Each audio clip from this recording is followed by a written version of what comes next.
ٹنڈو آدم کی مسجد کے پیش ماہ منشیات ان سے برآمد ہوتی ہے مسجد کے اندر.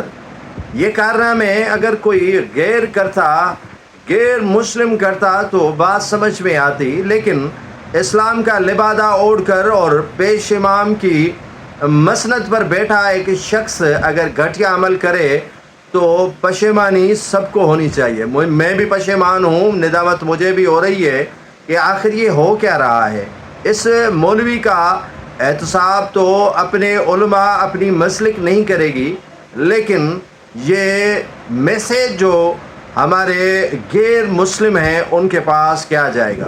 یہ جو اقلیتی برادری ہے یہاں پاکستان میں بسنے والی، وہ کیا سوچے گی کہ واقعتاً خدا نخواستہ ان کا اسلام ایسا ہے کہ ہر چیز کی اجازت ہو، ہر چیز بکتی ہو، اور وہ بھی مسجد کے اندر زنا کے واقعات تو کافی ہم نے دیکھ لیے ہیں، لیکن اب رہتی ہے منشیات وہ بھی بیٹری میں چھپا کر رکھی ہوئی ملانت سے پکڑی جاتی ہے.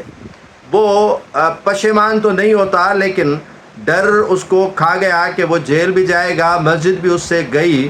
لیکن سلام ہے اس پولیس کو جس نے اس سے ٹنڈو آدم میں آ کر مسجد کے اندر بیٹری میں چھپی ہوئی منشیات اس سے برآمد کر لی ہے.